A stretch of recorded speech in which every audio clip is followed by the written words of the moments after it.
Another box coming down.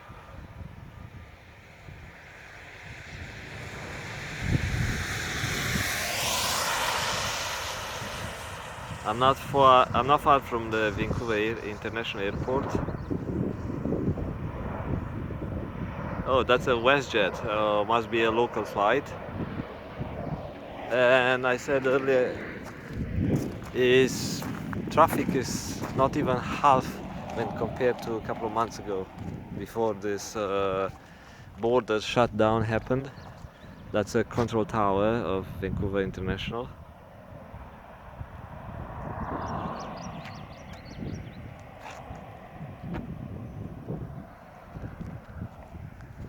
And ocean at low tide. I want to talk about a topic that it's common, but it was less common many years ago, maybe 20, 30 years ago. It's about auric field, or aura, or plasmatic field, so our body energy. When first I was agnostic at the time, and when first I read about what I heard of this field, I thought, okay, I don't know, it doesn't make sense how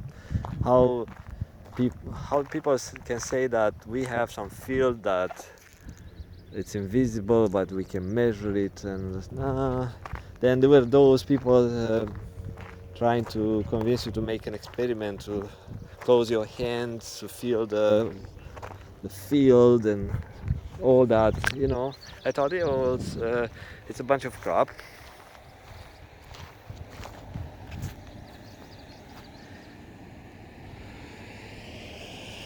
It doesn't make sense if you can't measure, and if the physics books don't say anything about it. Yeah, it's not possible, it doesn't exist.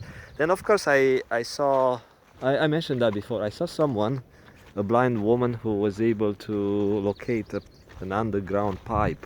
So I saw that with my naked eyes. Like, I'm looking at the person saying that she see a mist, kind of which was the fog or the mist coming from the broken pipe under the concrete slab, which is a big building foundation.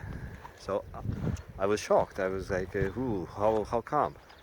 And later it proved that after the workers were doing some digging and breaking the concrete slab with the jackhammer, yeah, it proved that what she said was pretty accurate. So it started to make a shift in my thinking. How it's possible? So me, a very curious person, I thought, oh, I need to know how it's possible. Then I read more and more about what she does, and then I discovered that there are other people who can do that. And then I started to think, aura, oh yeah, maybe some field or something. So the more you get into a field of science or anything of like a field of life, the more information you gather. So let's say if you are into boxing, of course you will start learning about all the players, all the big names, and all the matches and winnings and losings and all that. And aura, to keep this recording shorter, aura, it's a kind of a newer, or aura measurement, it's a newer field. And the first devices were not really great, like lower quality images. They were not really images, they were kind of a representation. And one of the first one, I think it was a Russian scientist who discovered a device, or invented a device based on a corona effect. And now you can find devices on the market, very expensive, but you can still buy those devices, and you can find those in many naturopathic offices. because those people, you know, they are a little bit different, and they don't really go 100% with modern medicine, and they use these alternative technologies to help their patients to cure ailments that the traditional medicine can't do anything about. And so I went to an office, and I did some testing, and okay, it was impressive. But now I want to talk about how you increase the aura or how you decrease the aura. And if you are a practical person, I would say, so what's the big deal about this aura thing?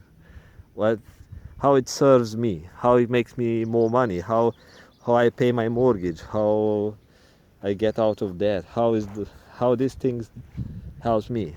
Okay, so I can tell you that there are lots of traditional procedures that help people with finances, with love, with their health and stuff, but they don't explain how it works. Let's say if we look at some clearing house with some sage or something, clearing bad energies or something, or feng shui, or getting rid of the old stuff in your house that doesn't serve you anymore, to bring abundance.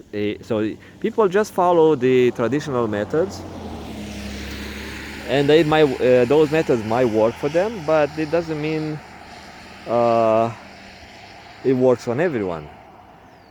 If every of those methods work perfectly every single time, they would become a scientific proved technology or technique or method. But it works for some people, it doesn't work for other people. And why is that? Why is not consistent? And it's more related to each person energy field composition, or what it's inside, what's engraved on that field.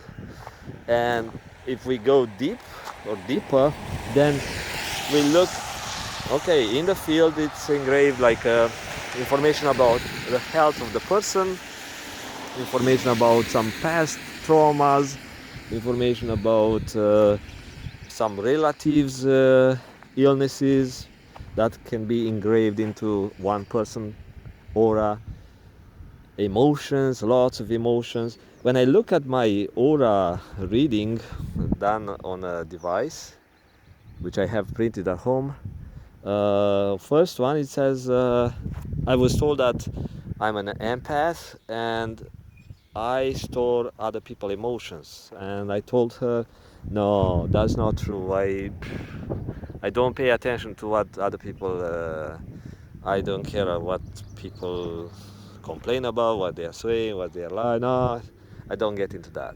But actually, I didn't want to say yes or something, because I was testing the person, see if she gives me some BS, some crap information. And actually, yes, I pay attention to people. I listen. I take it. I take that one. And if I take everything, yeah, I could get sick. But I learned how to listen without putting everything to my heart.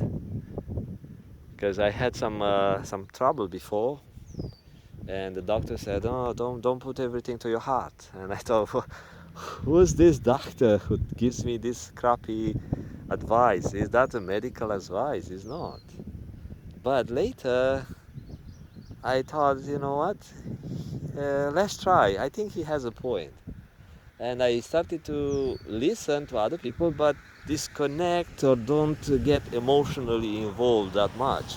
But still, I still do, and it appeared on my aura as a kind of a foggy information on top of the head chakra, or the head vortex of energy. It was kind of a blockage. The way I see in interpretation, a blockage that keeps me connecting to the other realm, to the divine. And I done a test after that using something else, a device, and it shows that that thing cleared up. And I thought, ooh, okay, so it's interesting. So I'm still studying. I can't discuss what's that device about, but I'm still studying. It's a kind of interesting experiment. And now, again, emotions are being engraved into your aura, and how it affects you. Let's say you have some nasty emotions toward there. Guess what?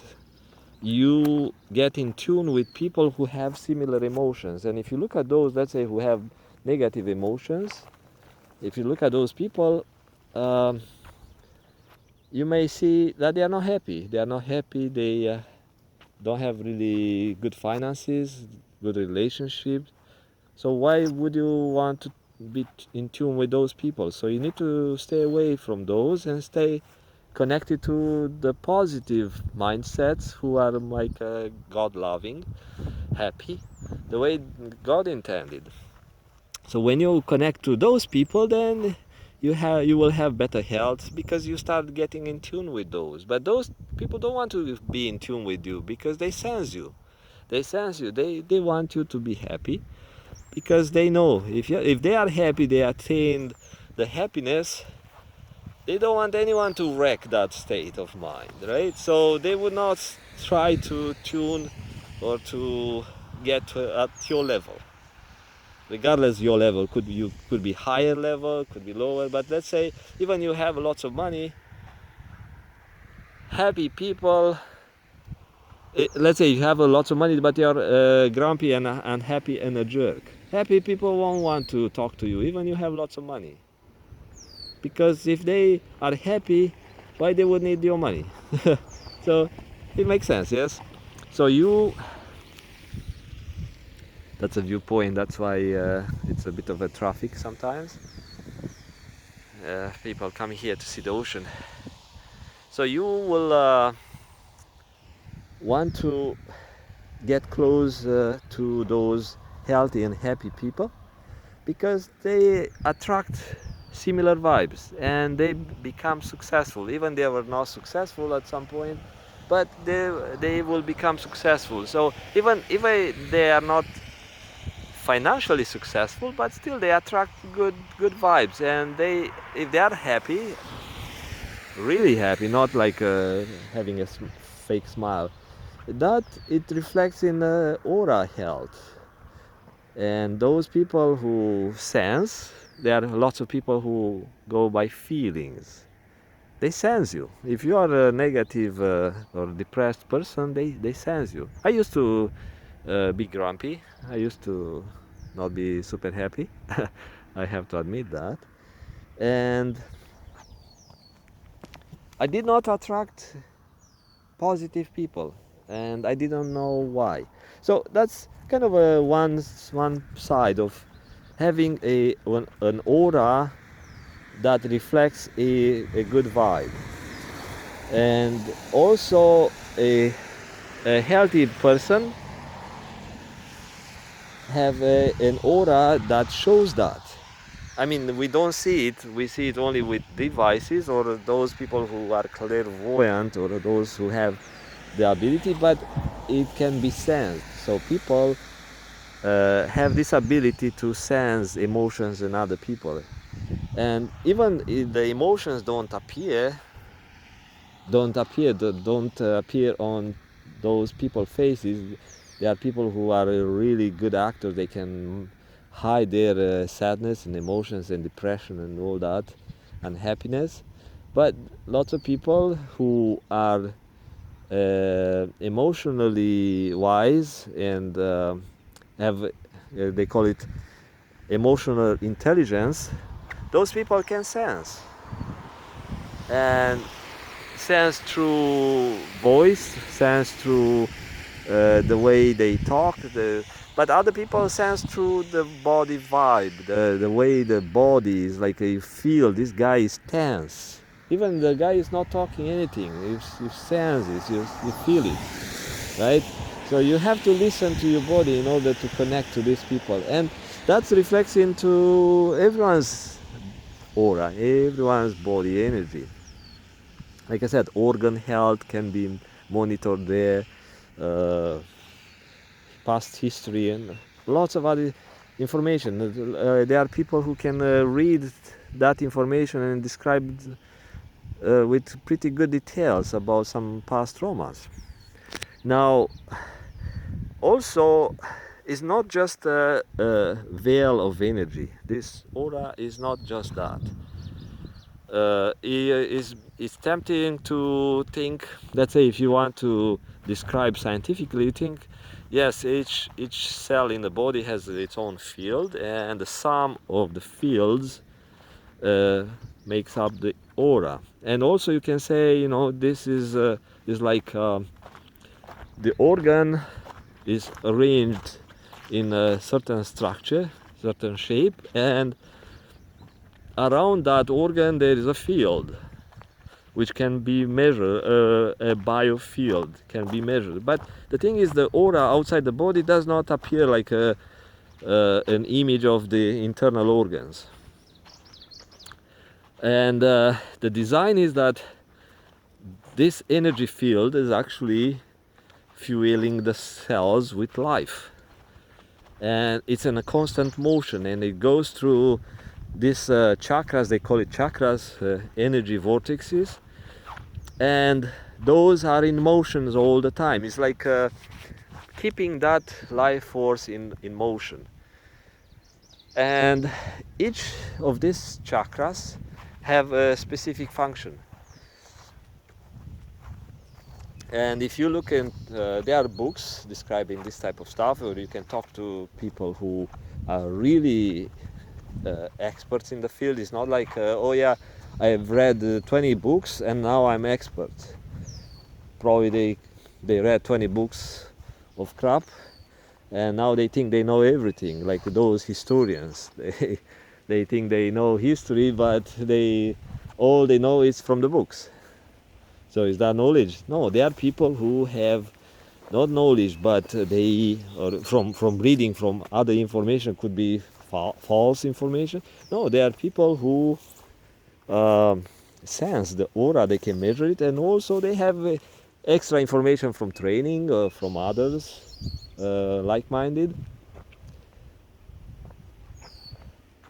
And it's a bit slippery here, but it's okay because I feel good. I feel good. I feel like I'm a kid trying to do something stupid or adventurous. I had an adventure today, but still, it's my day off. Why not? Why not enjoy colors? Why not enjoy sounds? Yeah, water, ocean, sky, and fresh air. Yeah, so about the aura, like I said, this auric field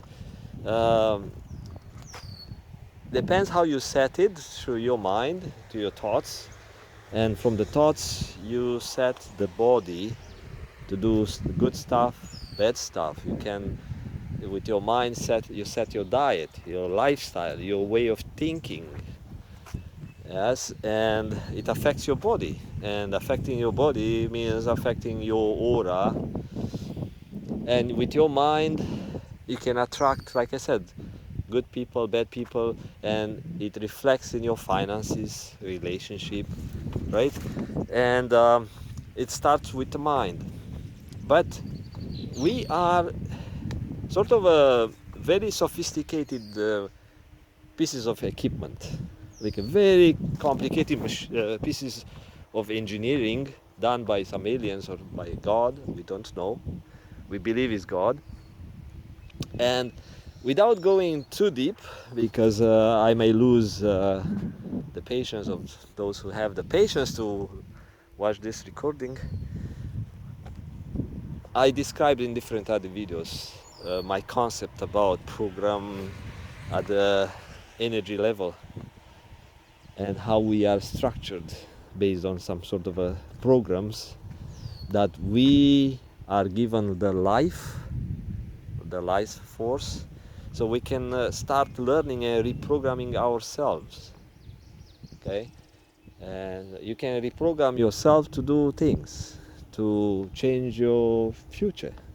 You have a future here, but you can make a change. You were given the freedom. Otherwise, God would design you like a robot, very, very dumb, like most animals who go by the programs. But you were given a freedom. You are the highest and the most complex machine. Can self-heal, can heal others, can learn, can use the learning, can develop new technology, new systems. It's you should be amazed of yourself, right? And let's go back to the auric field. I'm here. I've just set the camera pointing somewhere else because I don't have a control what I'm recording. I'm recording just here, just here. I have no idea. So instead of me showing my face, I rather show you something from the nature and how the nature changes. It's so relaxing here. Now we are still under the big computer. Not only, let's say, it's not controlled. I don't want to use controlled as a word because it sounds not very good to those who live into the democratic countries or those freedom lovers. I don't want to use that word control of God, but kind of supervision. God kind of listen, pay attention, helps us when we need, and watch us along the way. You don't have to believe in that. I used not to believe it. Um,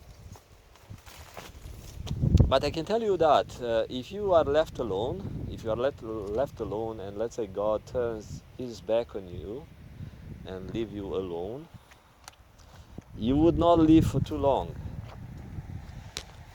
You would have to rely on other people. And when you stop contributing to other people, let's say you break a leg by accident because God forgot about you, okay? So, or something happens and God is not there for anyone, and now you cannot help people around you. Guess what? Everyone is built in a way that it's looking after his own butt. When you stop providing whatever other people need from you, let's say love, if you stop showing love, giving those people around you good emotions, making them feel good, because it's a system that fools us. When we feel love, we actually get an amount of hormones, is oxytocin, that makes us feel good. So we want more of that. And that's